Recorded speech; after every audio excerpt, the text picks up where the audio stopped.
Hello, everyone. I know it's quite late and it's almost the end of the conference, so everyone wants to go for a drink afterwards, so I'll try to be very brief. First of all, I'd like to thank everyone for contributing to this conference, and in particular, the Hack in the Box team, which has done an amazing job so far. And I also want to thank all the speakers, the trainers, and of course, the attendees and volunteers. So just a few information about where we stand with Hack in the Box in Singapore GSEC today. So it was, again, an amazing event. The event was structured around 5 different technical trainings, very hands-on technical trainings, aiming at educating, upskilling cybersecurity professionals in the area of source code auditing, threat intelligence gathering, etc. We also had an amazing opportunity to discuss in depth very interesting topics across 2 different tracks and 1 panel discussion. It was also a great platform to showcase the skills of cybersecurity professionals during the CTF competition, which was co-organized with XCTF China team, and the very first EDU CTF developed by Hack in the Box, which showcased level of skills at a very high level. And what's really interesting about the Hack in the Box GSEC Singapore conference is the fact it's a really intimate setting, which really enables the high level of interaction, high quality discussions. It's very difficult to summarize the richness of the content of such a conference. So I decided to choose 3 different topics that were recurring themes and recurring interesting challenges that were mentioned during the conference. So the first one is the rise of IoT and the fact that we know that by 2020 there will be 20 billion devices in circulation.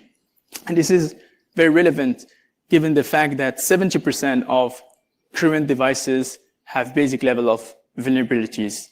And this is on one side very challenging because we know that the risk associated to discovering vulnerabilities can have a great cascade risk towards not only the device itself, but the entire industry.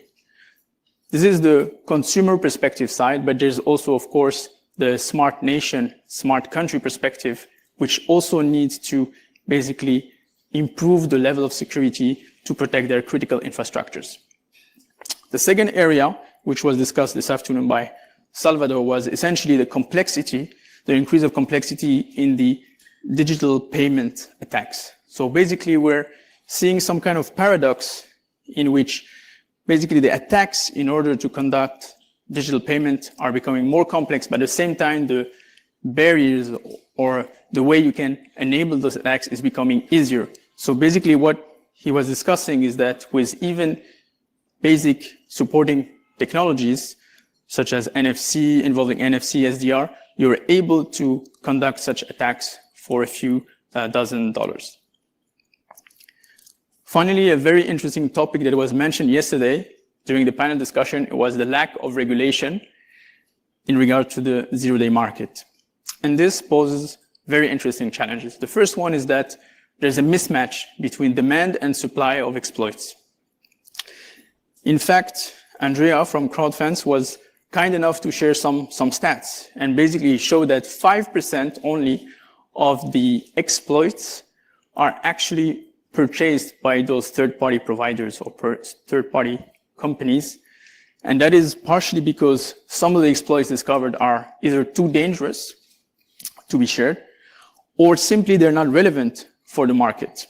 And in the context of the lack of regulation, this poses very interesting challenges because we all know that those exploits, if they fall into ill-intended organizations, people, or countries, well, it's going to generate additional issues.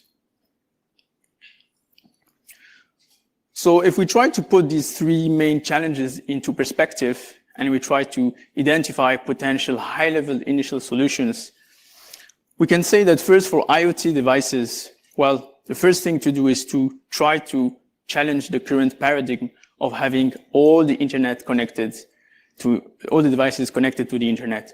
Do we really need to have, for example, a bottle of waters, trousers, or pillows connected to the internet? So this mindset needs to evolve. The second thing is we need to really rethink the value chain from the vendor OEM perspective, in the sense that we need to be able to understand better the security measures before the products get released to market. And it means that the vendors and OEMs need to take an active role, an active stance at pressuring the suppliers in providing security reports. Of course, this is very difficult to implement when you think about it, but it can be done at certain level of industries, certain level of sectors, and this is a first step towards improving the security levels.